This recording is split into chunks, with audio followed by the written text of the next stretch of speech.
प्राचीन समय में हिम्मतनगर नाम के एक गांव में दो मित्र रहते थे, जिनका नाम धर्म बुद्धि और पाप बुद्धि था। धर्म बुद्धि सीधा साधा इंसान था और पाप बुद्धि लोमड़ी के समान चालाक था।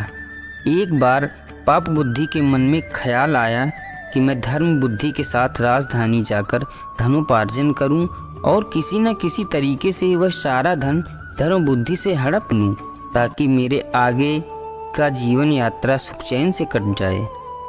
उसने किसी न किसी तरीके से धर्म बुद्धि को अपने साथ राजधानी चलने के लिए तैयार कर लिया।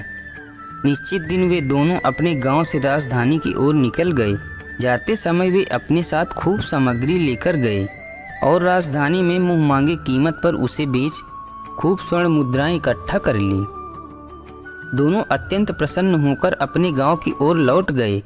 गांव से कुछ दूर पहले पाप बुद्धि ने धर्म बुद्धि से कहा, यदि हम इतना सारा धन एक साथ गांव में ले जाएंगे तो हो सकता है कि गांव वाले हमसे कुछ धनराशि कर्ज के रूप में ले लें, या हो सकता है कि कोई चोर इस धनराशि को हमसे चुरा ले। इसलिए हमें इस धन को किसी सुरक्षित स्थान पर छुपाना चाहिए। इतना सारा धन एक साथ देखने पर तो किसी की साधु सन्यासी का मन भी विचलित हो सकता है। धर्म बुद्धि ने पाप बुद्धि की बात पर पुनः सहमति जताई। उन दोनों ने मिलकर जंगल में एक पेड़ के नीचे धन को गड्ढा खोदकर उसमें छिपा दिया और दोनों गांव चले गए। पाप बुद्धि ने मौका पाकर जंगल में जाकर सारा धन निकाल लिया। कई दिन बीत जाने के बाद धर्म बुद्धि पाप बुद्धि के पास गया और बोला, भाई, मुझे धन की आवश्यकता आन पड़ी है, तो हम दोनों चलते हैं और गड्ढे में धन को निकालते हैं।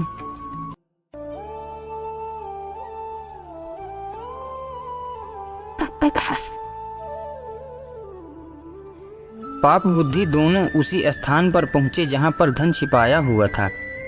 जब दोनों ने मिट्टी हटाई तो वहां पर कुछ नहीं था।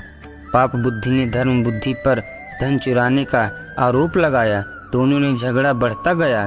दोनों सुलह करने के लिए गांव के मुखिया के पास पहुंचे। दोनों ने मुखिया के सामने अपने पक्ष रखे।